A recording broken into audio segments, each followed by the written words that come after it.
¿Quién está escribiendo tu código interno?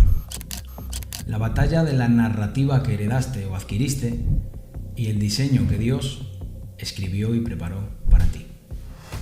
Si mucho de lo que tú llamas identidad o personalidad en realidad fuesen patrones heredados o aprendidos que gobiernan tu vida de manera invisible, si muchas de las creencias que hoy tienes o incluso tu fe fuese un patrón aprendido o heredado, una escritura interna equivocada y que hoy sigue dirigiendo tu vida de manera invisible. Te han enseñado a pensar que eres el autor de cada una de tus decisiones, pero la neurociencia dice otra cosa, la psicología cognitiva dice otra cosa y la Biblia lleva miles de años diciendo otra cosa. Bienvenidos a ADN, un espacio donde vamos a explorar aquello que te construye, tus creencias, tu mente, tu espíritu, tu alma, tus conductas. Y la pregunta de hoy es sencilla. ¿Quién está escribiendo tu código interno? Muchos creen que la identidad es algo que se descubre, pero en realidad la identidad se descubre o se construye. ¿De dónde nace eso que llamamos yo? ¿De dónde nace esa identidad? ¿De dónde nace quiénes somos? Pues precisamente ahí está uno de los mayores engaños de la identidad. Porque cuando le preguntas a alguien quién es, normalmente responde a partir de experiencias. Soy inseguro, soy tímido, soy impulsivo, pero eso no son identidades, son descripciones. Y muchas veces ni siquiera son descripciones, son conclusiones. Conclusiones a las que hemos llegado después de interpretar una y otra vez determinadas experiencias. Y esto es interesante porque la psicología lleva décadas estudiando algo llamado narrativa identitaria. Una teoría que plantea que no vivimos según la realidad tal y como ocurrió. Vivimos según la historia que construimos acerca de esa experiencia, de esa realidad. Porque nuestros pensamientos, nuestras emociones y nuestros comportamientos están profundamente condicionados por experiencias, creencias y patrones aprendidos. En otras palabras, lo que nos ocurre influye en nosotros. Pero lo que realmente termina moldeándonos es el significado que le damos a lo que nos ocurre. Y cuando una interpretación se repite durante años, dejamos de verla como una interpretación y empezamos a llamarla identidad. La neurociencia ha demostrado que gran parte de los procesos que influyen en tus decisiones ocurren antes de que seas consciente de ello. Dos personas pueden vivir exactamente el mismo suceso, el mismo acontecimiento y salir con identidades completamente distintas, porque no es el evento, es la interpretación. Claro, ese conjunto de creencias, asociaciones, experiencias, emociones y conclusiones terminan convirtiéndose en el filtro desde el que percibimos el mundo. Tu cerebro no busca la verdad, tu cerebro busca coherencia. Por eso una persona puede tener delante 100 evidencias de que vale mucho y seguir sintiéndose insuficiente. El cerebro no está diseñado para hacerte feliz, está diseñado para mantenerte vivo. Durante la mayor parte de la historia humana, sobrevivir era mucho más importante que tener razón, crecer o alcanzar tu potencial. O sea, imagínate, es ahora en esta sociedad en la que luchamos por a ver quién sobresale más, quién tiene una mejor nota, pero antiguamente en aquellas civilizaciones, por llamarlo así, no tenían ese sentido. No existía. No, claro. Lo que a ellos les importaba era sobrevivir, claro. Que no me mate el león ni el oso. La prioridad era la supervivencia. Exacto, correcto. Por eso el cerebro evolucionó bajo un principio fundamental. Máxima supervivencia con el menor gasto energético. Tu cerebro representa aproximadamente un 2% de tu peso corporal, pero consume acerca de un 20%. Es una máquina extremadamente cara. Por eso intenta ahorrar energía constantemente. ¿Cómo lo hace? Creando automatismos, hábitos, atajos mentales y patrones. Claro, busca, digamos, tiene su propio sistema de de refrigeración, de supervivencia. Claro, de ahorro. Eso es. El modo ahorro. Modo ahorro. Pero que es constante. Y para que veas que es arma de doble filo, es tanto para bien como para mal. O sea, esto te ayuda a mantenerte vivo, pero a la vez te está creando fortalezas, porque te crea patrones. Claro, eso crea las conductas, crea las formas que tenemos, crea las maneras en las que pensamos. Exacto. Crea esos caminos invisibles, claro, pero que están ahí, que están en ese sistema del cerebro que tú hablas. Eso es. Y aquí viene lo interesante. Cuando una creencia se repite muchas veces, el cerebro crea esas rutas neuronales cada vez más eficientes. Es como un sendero en un bosque. La primera vez cuesta abrirlo, la 100ª vez ya hay una autopista. Por eso una creencia repetida termina convirtiéndose en la forma automática de interpretar la realidad. Es esto que estábamos hablando. No porque sea verdadera, sino porque es familiar. Qué bueno eso. O sea, repetir las cosas, digamos, no quiere decir, repetir una conducta, por ejemplo, no quiere decir que esa conducta sea verdadera, sea buena, pero el cerebro la ha aprendido como buena. Por la familiaridad. Por la familiaridad. Por la repetición, exacto. El cerebro prefiere familiaridad a verdad. Y eso es brutal. Muchas personas creen que el cerebro busca la verdad y no. Todo lo contrario, busca reducir incertidumbre, busca predecir, busca ahorrar energía, busca coherencia. Busca mantener ese sistema del que estamos hablando. Correcto. Por eso cuando llevas años creyendo que no eres suficiente, que nadie te valora, que siempre fracasas, que no puedes confiar en nadie, tu cerebro empieza a filtrar la realidad para confirmar esas creencias. Crea esos sesgos que confirman esas creencias precisamente por eso. Eso en psicología se llama sesgo de confirmación. Tendemos a buscar, interpretar y recordar información que confirma lo que ya creemos.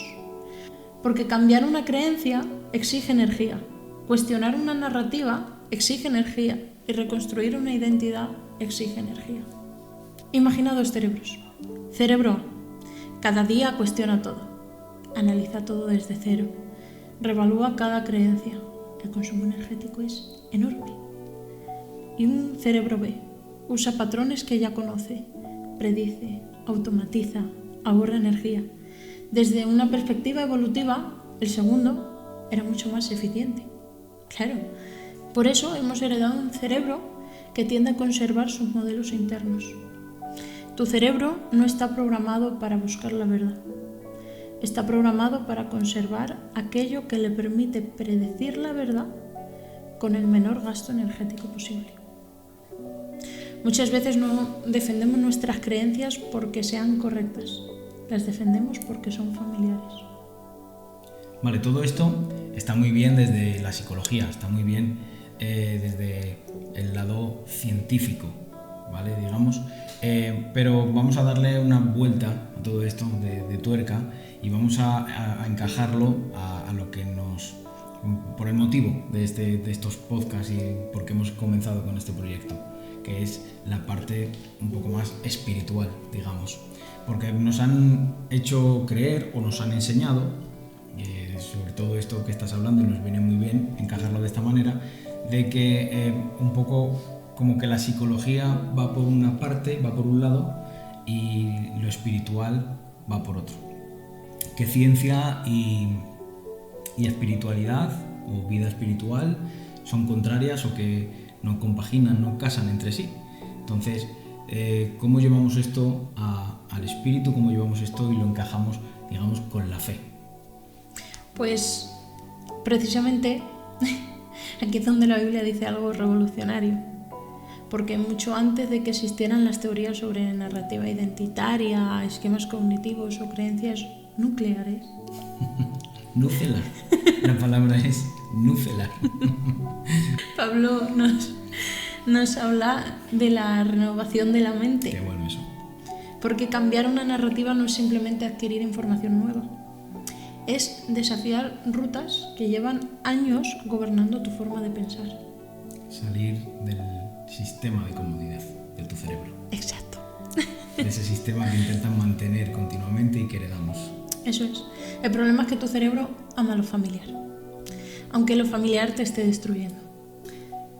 Por eso, también uno de los propósitos de este podcast o de estos podcasts que vamos a hacer es hacer ver que la ciencia y Dios no son contrarios. Al revés, la ciencia confirma lo que Dios habla, lo que Dios dice. Pablo ya estaba describiendo un conflicto interno que existe dentro del ser humano. Y lo interesante es que no lo plantea como un problema de inteligencia. No está diciendo que unas personas sean más listas que otras. No está hablando de conocimiento ni de estudios. Está hablando de percepción. Está hablando de gobierno interno. Pablo dice que existe una diferencia entre el hombre natural y el hombre espiritual. Y normalmente pensamos que eso significa el creyente y el no creyente. Pero el texto va mucho más profundo. Qué bueno es Pablo. Es un crack. En su contexto está perfecto. La palabra que utiliza para el hombre natural es psicos. De ahí viene la palabra psique. Alma, mente, emociones, mundo interno. Es decir, una persona gobernada únicamente por aquello que percibe a través de sus experiencias, razonamientos y emociones. Y aquí es donde empieza a conectar con todo lo que acabamos de hablar. Porque la psicología nos muestra que nuestras experiencias generan creencias. Y esas creencias terminan modelando la forma en que interpretamos la realidad. Se convierten en filtro. Exacto. Y la Biblia no contradice eso. La Biblia simplemente añade una dimensión más. Dice que existe una forma de vivir gobernados únicamente por lo que nuestra alma ha aprendido y otra forma de vivir gobernados por lo que Dios revela. Por eso Pablo dice que el hombre natural no puede percibir las cosas del espíritu, no porque sean menos inteligentes, sino porque está intentando interpretar la realidad, una realidad espiritual, utilizando únicamente las herramientas de su experiencia humana. Es decir, está haciéndolo desde un filtro, digamos, incorrecto. Exacto. ¿No? Es como querer poner un clavo dándole golpes con una botella de agua. Exacto, intentar leer un lenguaje para el que nunca fuiste entrenado. Eso es. Las palabras están delante de ti, el mensaje está ahí, pero no tienes el marco necesario para aprenderlo, para comprenderlo, mejor dicho. Y aquí está el punto. No es que Dios no esté hablando, no es que el mensaje sea confuso, es que estás intentando leer una realidad espiritual desde un filtro equivocado. Y esto nos enseña mucho de muchas de las frustraciones que vivimos, no solamente como cristianos, sino en la vida, principalmente. No estamos hablando únicamente desde una perspectiva espiritual y estamos hablando únicamente de Biblia, sino que estamos dando una perspectiva, aunque hemos explicado que no son contrarias, que casan, que pueden ir juntas de la mano, pero también estamos dando una perspectiva científica, psicológica. Esto nos enseña mucho sobre las frustraciones que sentimos, porque si interpretamos desde el filtro equivocado nunca vamos a obtener el resultado que esperamos. Mucho menos vamos a llegar a donde queremos llegar si caminamos en posición, por así decirlo, contraria al propósito. Exacto. Eso es lo que nos produce ese filtro. Eso es. Y aquí está el punto clave. La psicología estudia cómo se forman nuestras narrativas. Bueno. La Biblia nos pregunta algo más profundo. ¿Quién está gobernando esa narrativa? Porque una cosa es entender por qué piensas como piensas y otra muy distinta es descubrir si aquello que piensas refleja la verdad o simplemente refleja aquello que aprendiste a crear. Pero claro, para entender todo esto necesitamos saber cómo funciona más a profundidad. Claro. Necesitamos una base, exacto, digamos, para todo eso, aunque nos has explicado perfecto, pero como decíamos antes, necesitamos llevarlo a la parte espiritual, exacto, que es en este caso también la que nos interesa. La palabra, mira, la psicología lleva años pues contándonos, explicándonos todo esto que nos has contado, la neurociencia, la ciencia en sí misma, ¿vale? Pero la Biblia ya lleva muchísimos años más antes que todo esto, diciendo y explicándonos cómo somos formados. Y nos da la dimensión exacta en la que el ser humano fue creado. Dice primera de Tesalonicenses 5:23, dice: el mismo Dios de paz os santifique por completo. Cuando nos dice por completo ya nos está dando la idea de que hay dimensiones, de que hay partes por las que fuimos creados. Bueno. Si no, no añadiría ese por completo. Uh-huh. Y el versículo sigue diciendo y hace una separación entre cuerpo, alma y espíritu. Lo escribe Pablo. Entonces, el ser humano fue creado, como decimos, en 3 dimensiones, que es el cuerpo, el alma y el espíritu. Somos un espíritu que tiene un alma y que vive en un cuerpo. Bien, empecemos por el cuerpo. Vamos a hablar de las 3 partes. Vamos a hablar por encima porque si nos metemos a profundidad en cada área, tenemos para hacer varios podcasts sobre esto. Vamos a empezar por el cuerpo. El cuerpo de esas 3 dimensiones es la dimensión biológica. Uh-huh. Es la dimensión que ve, escucha, siente, habla, siente frío, siente calor.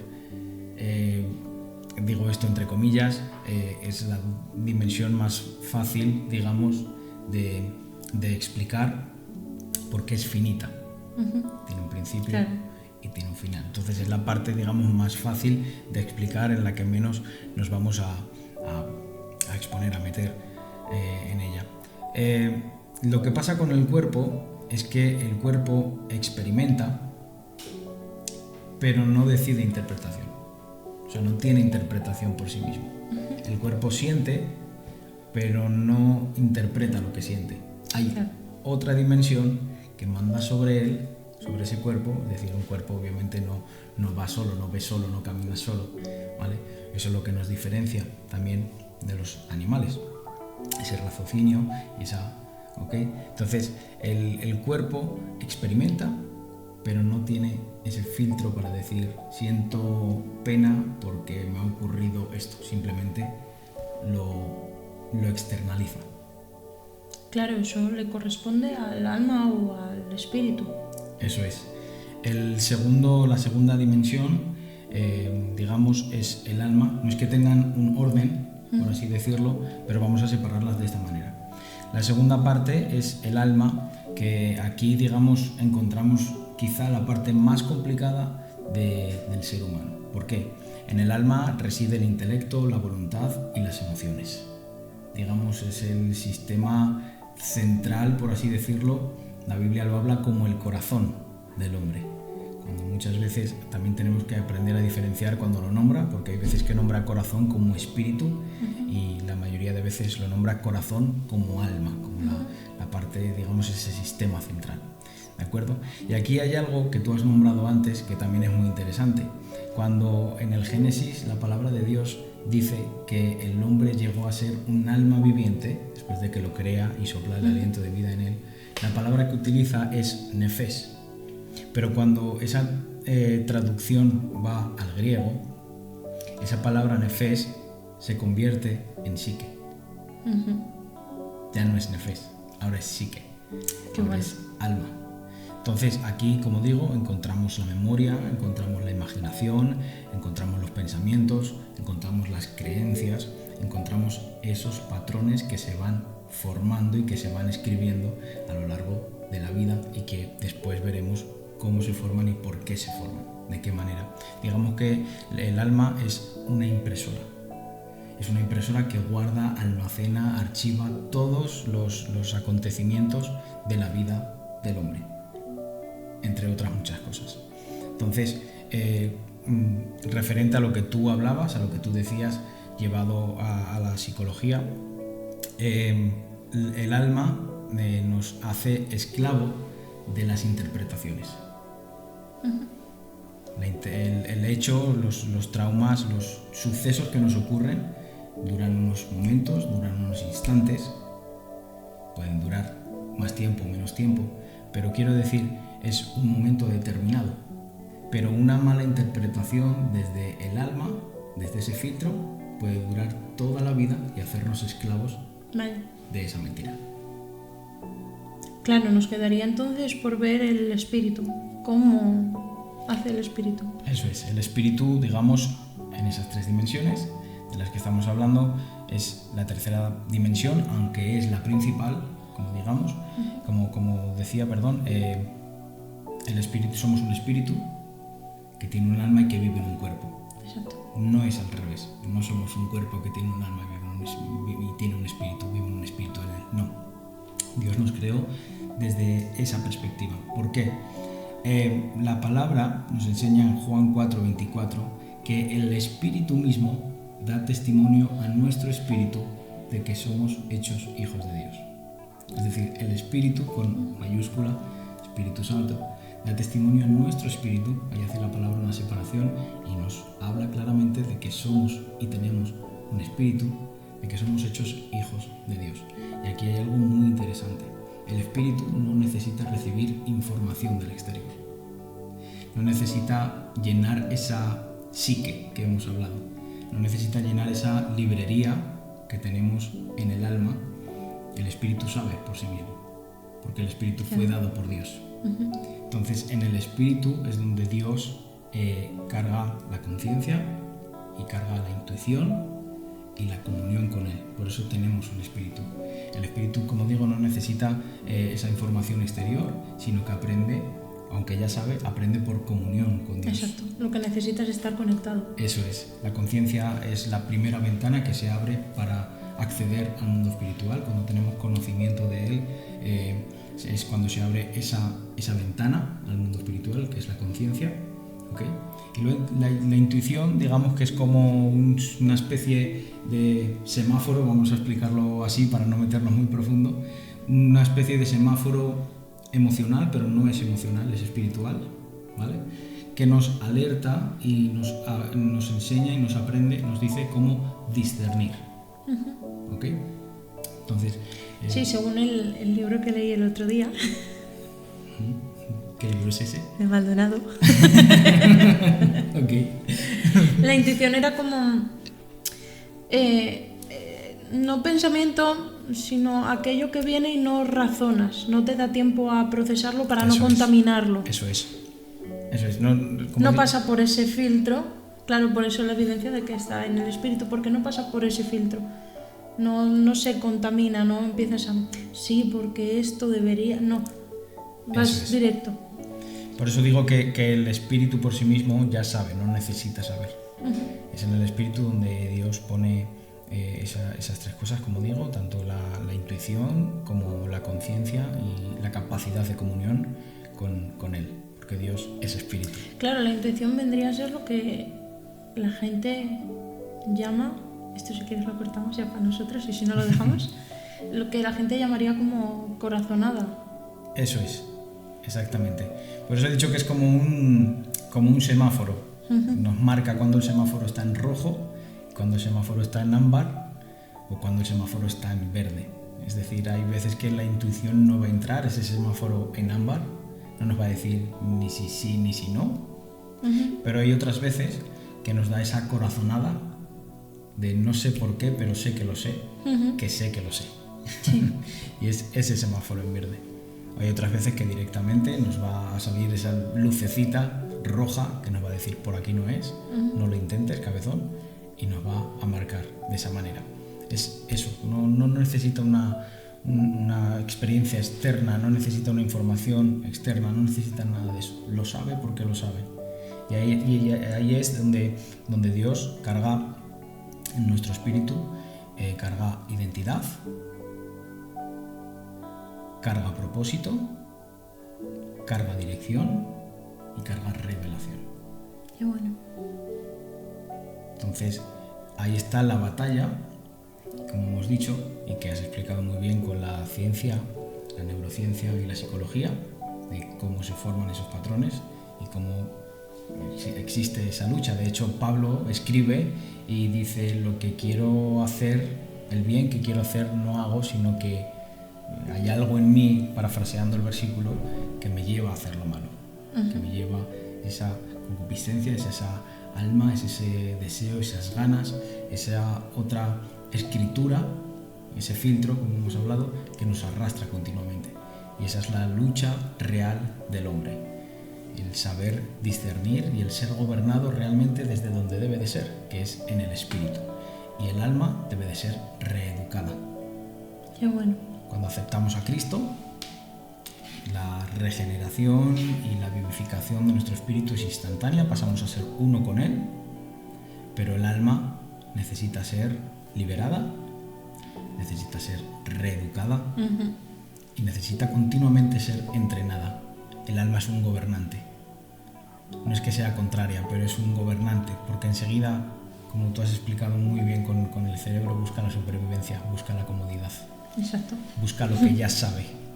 Es esa biblioteca de archivos guardados que tiene, que le hace saber, aférrate a esto porque vas a perder esto otro. Aférrate aquí porque puede que ocurra esto. Claro. Y es esa lucha interna la que tiene el hombre. Y esas son las tres partes, las tres dimensiones, sin ir muy profundo, que componen al ser humano. Qué bueno eso. Y aquí entra una de las frases más profundas del Nuevo Testamento, que dice: tenemos la mente de Cristo. Aquí nos metemos ya en terreno peligroso. No dice tendremos, dice tenemos. En tiempo presente, tenemos. Exacto. Entonces te voy a hacer una pregunta, y es: ¿por qué pensamos como pensamos? ¿Por qué reaccionamos como reaccionamos? ¿Y por qué repetimos patrones que odiamos? Es decir, nos has explicado esas tres partes, que es, como decir, el campo de batalla, pero ¿cómo surge esa batalla? ¿Cómo interactúan? Bien, ahora que ya sabemos cómo son esas tres dimensiones a grandes rasgos que forman al hombre, vamos a ver qué es lo que ocurre. Porque tenemos esa dualidad, esa lucha interna. En el Salmo 139, David escribe algo, aparte de increíble, muy controversial. Y escribe: mi embrión vieron tus ojos. Ya comienza fuerte. Dice: y en tu libro estaban escritas todas aquellas cosas que después habían de formarse y cumplirse sin faltar ni una de ellas. Esto nos enseña algo increíble, porque nos habla desde antes de la fundación, desde antes de que nosotros fuésemos formados, durante y después. Creo que es al profeta Jeremías que le dice: desde antes que tú nacieses, desde el vientre de tu mamá, te escogí, te santifiqué y te di por profeta a las naciones, que viene a ser algo parecido, pero David va un poco más profundo. ¿Ok? Ese libro que nombra David está escrito en nuestro espíritu. Es un código que Dios escribe en nuestro espíritu, conforme a su propósito. Por eso también hay un salmo, quiero creer o que recuerdo que es el Salmo 138:8, que dice: Jehová cumplirá su propósito en mí. Ese propósito está escrito en nuestro libro interno, en nuestro espíritu, donde recibimos la capacidad de comunión con Dios, donde recibimos identidad y donde es escrito y recibimos el propósito de Dios. Entonces, todas esas cosas deberíamos de caminar conforme al Espíritu, y si caminamos y vivimos, como dice Pablo, conforme al Espíritu, es cuando nuestro propósito, esa escritura en nuestro espíritu, es cumplida, como dice David. Claro. Pero ocurre algo. Tenemos esa enemiga, entre comillas, que hemos hablado, que no es una enemiga, no es que sea opositora, pero ha aprendido cosas que no debería de haber aprendido, y es el alma. La Biblia habla en Génesis de que Dios nos creó a su imagen y semejanza. En eso todos estamos de acuerdo. En el mismo capítulo de Génesis, un poquito más para abajo, dice que a los 130 años Adán tuvo hijos, engendró hijos, y lo hizo a su imagen y semejanza. Cuando dice que fueron creados a su imagen y semejanza, es donde el alma ya comenzó a operar fuera de Dios y comenzó a aprender cosas que no debería de aprender. Ya estaba fuera del diseño de Dios. Entonces esa alma comenzó a operar y a escribir, a poner otra escritura por delante del libro de nuestro espíritu. Entonces, como decíamos, no es ya lo que te ocurrió, no es ya el acontecimiento, sino es ya el filtro del alma que te está haciendo esclavo de esa interpretación. Qué bueno. El acontecimiento es un momento, el trauma te puede durar toda la vida, pero te dura toda la vida por la interpretación de tu alma. Claro, lo que estábamos hablando antes. Eso es. Entonces ahí vemos la lucha que en nuestro espíritu, la palabra de Dios nos llama reyes y sacerdotes, pero en nuestra alma podemos tener escrito: eres un huérfano, Fracasado, eres un fracasado, eres insuficiente, rechazado. no tienes capacidad, no sirves para esto. Cuando el libro de nuestro espíritu nos está llamando reyes y sacerdotes, linaje escogido, real sacerdocio. Ahí está esa dualidad.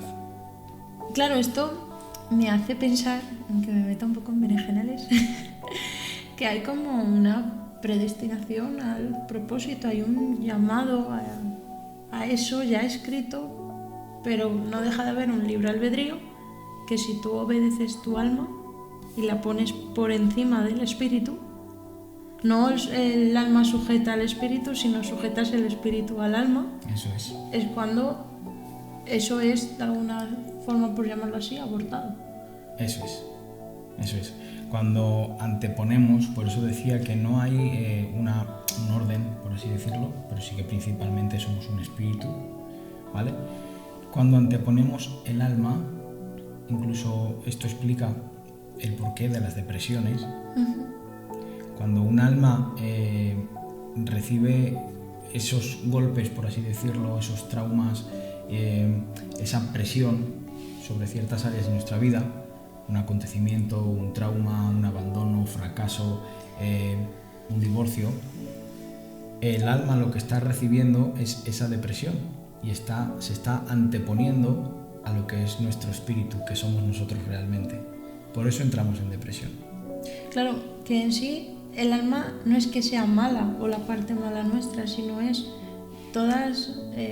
todo lo que nos ha ocurrido, todas esas vivencias, esa interpretación de las vivencias que se ha grabado en nuestra alma. Eso es. La que nos deforma la visión, la percepción de las cosas. Eso es. Y de tu propia identidad. El alma, como tú explicabas antes, nuestro cerebro, que no es que sea directamente nuestro cerebro, pero como hemos dicho, en el alma reside el intelecto. Entonces busca esos mecanismos de defensa. Y cuando es oprimida, cuando es tocada, es la parte en la que recibimos las luchas. El campo de batalla nunca es el espíritu del hombre. Es siempre el alma, la mente, los pensamientos, la imaginación, la atención del hombre. Ahí es donde el enemigo toca continuamente la puerta a ver si consigue entrar.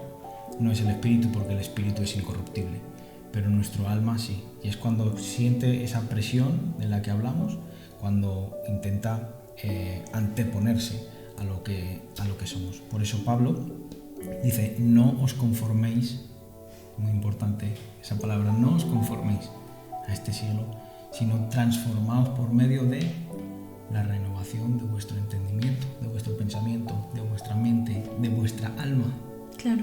Para que podáis comprobar qué buena y agradable es la voluntad de Dios. Claro, entonces muchas personas viven toda su vida obedeciendo ese segundo libro. Eso es. Claro, esto me hace pensar que quizá no estamos luchando directamente contra el diablo, sino que estamos viviendo desde una narrativa que él nos ayudó a escribir, porque él está detrás de todo eso que nos sucede directa o indirectamente, o bueno, circunstancias, pero todo provocado por el Señor.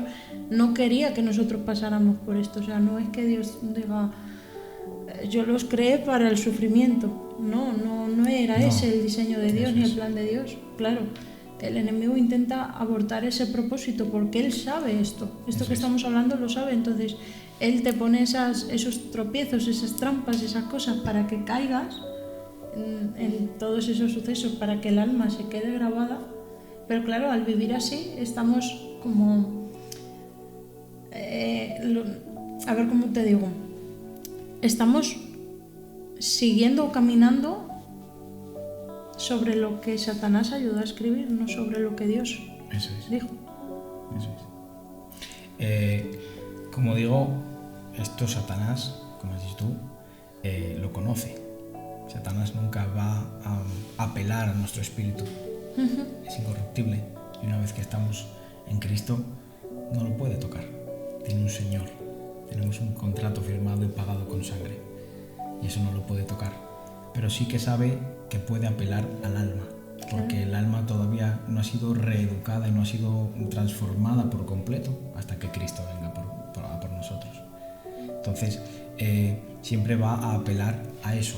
Cuando queremos caminar, como tú decías, conforme al espíritu y conforme al propósito, siguiendo ese libro, para llegar y cumplir su propósito que está escrito en nosotros, lo que Satanás nos va a apelar y va a recordar es lo mal que lo hicimos.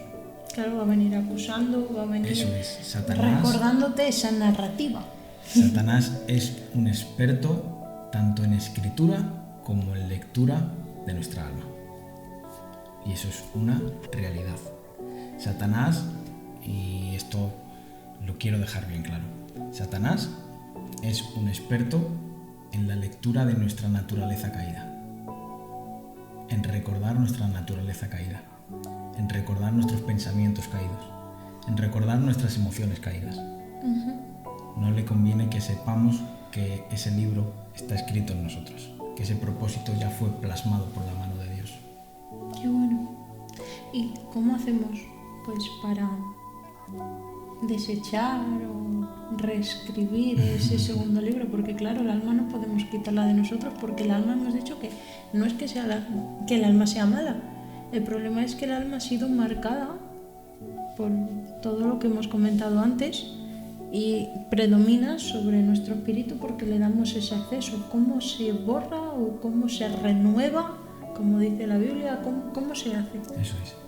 Lo primero de todo es tener claro que una vez que estamos en Cristo y hemos aceptado a Cristo, nuestro espíritu se hace uno con Dios, es vivificado, pero nuestra alma no. Y es aquí donde tenemos que...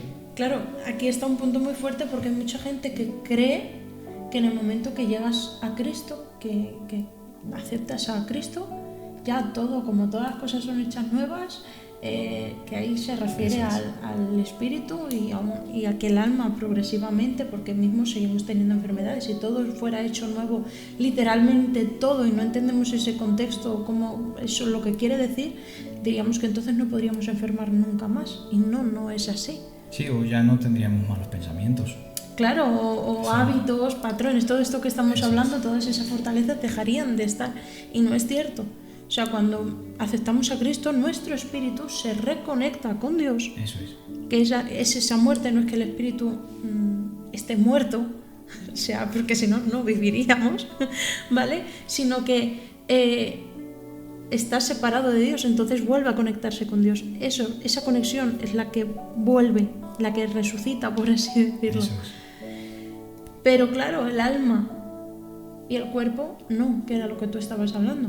¿Cómo transformo? Okay.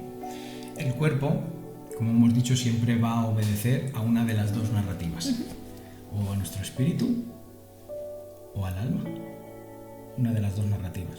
Él simplemente va a exteriorizar lo que una de las dos partes interiores le manda. Entonces, cuando hemos llegado a Cristo, lo hemos aceptado, nuestro espíritu ha sido vivificado, es hecho uno con Él, tenemos acceso a la vida eterna por los méritos de Cristo en nosotros. Ahora necesitamos tres cosas principales. Número 1, liberación. Número 2, renovación de nuestro entendimiento. Y número 3, reeducar constantemente nuestra alma. Liberación porque, como hemos dicho, Satanás es un experto en la lectura de nuestra naturaleza caída. Claro, en esa deformación. Eso es. Entonces, aunque no sea real, cuando hemos estado en el mundo o incluso estando en Cristo y lo dice la palabra, el que dice que no peca, hace mentiroso a Dios. Abrimos puertas. Satanás nos va a recordar esas puertas de pecado, esas caídas, nos va a recordar esas fotografías. Recordemos que el alma es una impresora. Entonces Satanás va a venir con la foto de nuestra caída y nos va a decir, aquí lo has hecho mal. ¿Qué necesitamos? Romper esa fotografía de esa impresora, de esa caída, ser libres de eso. Liberación. Una vez que soy libre...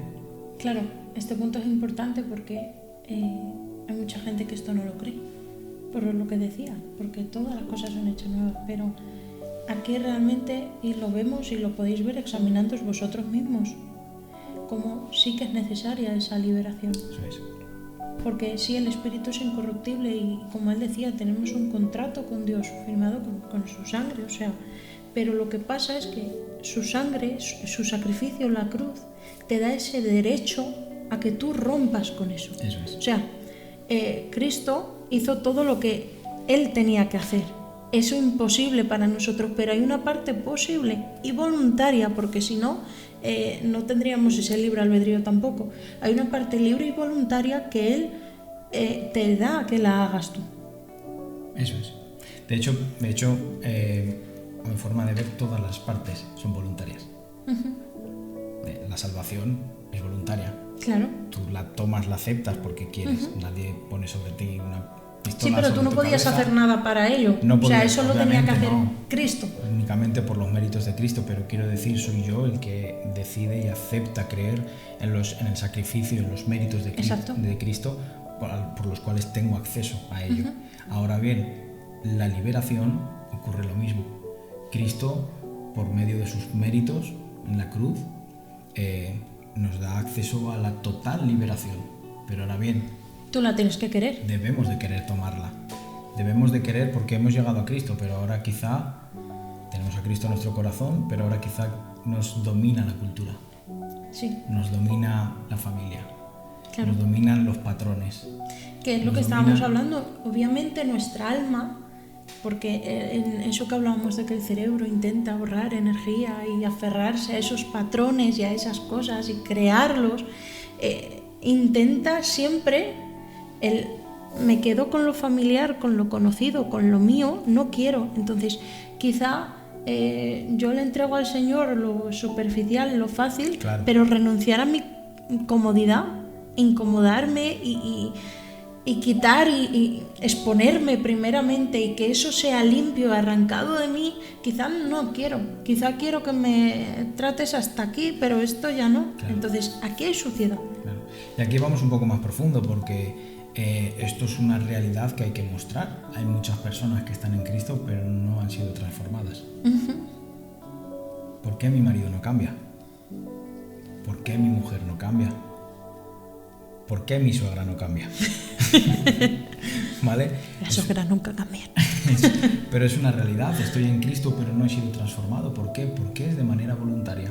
Que yo tengo que aceptar, querer, reconocer que por los méritos de Cristo tengo acceso a eso. Y progresiva porque también tiene que ver la revelación y el entendimiento. Eso es. Por eso hemos dicho liberación, renovación y reeducar. Claro. Acostumbrar a nuestra alma constantemente. Y esto también es algo que escribe Pablo y es totalmente bíblico. Como hemos dicho antes, lo que no quiero hacer, eso hago. Pero llevo todos los días mi cuerpo al sacrificio, claro, a la obediencia. Y esta tercera parte que has mencionado tú es muy importante y es cuando me preguntan ¿y por qué psicóloga cristiana? ¿Por qué psicología cristiana? ¿Qué tiene que ver? Aparte de lo que hemos hablado, es que en la parte de la reeducación, que es por medio de la palabra, ¿vale? Pero yo creo que es necesaria esa terapia enfocada en Cristo porque no todo es ¡sal fuera! ¿Sabes? Eso es. O vale, yo renuncio, pero ¿ahora qué hago? Yo siempre pongo el mismo ejemplo de tu coche está sucio, ¿vale? Vale, yo ahora lo limpio, el coche está limpio, pero si yo lo vuelvo a poner en el sitio donde se ensucia, no haces nada. Eso es. Entonces tengo que cambiar el coche, ponerlo techado, ponerlo en otro lado para que no se me ensucie. Eso es, totalmente. Y aceptar, obviamente, y ser construidos, reconstruidos por la palabra de Dios, que era el segundo paso que hemos pasado directamente. Una vez que sois libre, renovaos por medio de la transformación, de la renovación de vuestro entendimiento, ser transformados. Ahí es donde ocurre la transformación, cuando dejamos que la palabra de Dios realmente nos gobierne, nos transforme, seamos conscientes de lo que tenemos que quitar y dejar que Dios ponga lo que quiere poner. Qué bueno. Morir al yo. Morir a nuestros deseos, morir a nuestras pasiones, A nuestra comodidad. a nuestra comodidad, a lo que hemos aprendido en nuestra alma, como llevamos hablando todo este podcast. Y una vez que tengo eso, ser reeducados. Buscar esos mapas neuronales, esas conexiones neuronales que nos hagan reeducarnos, es decir, quitarnos todos los malos hábitos que teníamos de esa vieja naturaleza. Dejarlo ahí realmente, como cuando somos bautizados, ahogado. En el fondo del mar. En el fondo del mar, del río, pero dejarlo ahí realmente y que ocurra esa transformación. La verdadera batalla espiritual no siempre ocurre alrededor de ti. Muchas veces ocurre dentro de ti, entre dos versiones de tu historia. Lo que Dios dijo y lo que aprendiste. Lo que Dios escribió y lo que tú aceptaste. Lo que eres y lo que te convencieron de que eras. Y siempre termina gobernando la más arraigada, no la más verdadera. Por eso, ADN existe. Porque antes de cambiar una conducta, hay que descubrir el código interno que la produce. Porque antes de transformar una vida, hay que identificar la escritura que la gobierna. Por eso, hoy queremos dejarte con la siguiente pregunta. Y la pregunta no es quién eres, sino quién te enseñó a creer que eres quien eres. Y más importante todavía, si eliminaras todas las voces que te definieron, ¿qué quedaría de ti? Nos vemos en el próximo episodio de ADN, donde no solo vamos a hablar del comportamiento, sino del código que lo genera. Porque todo lo visible nace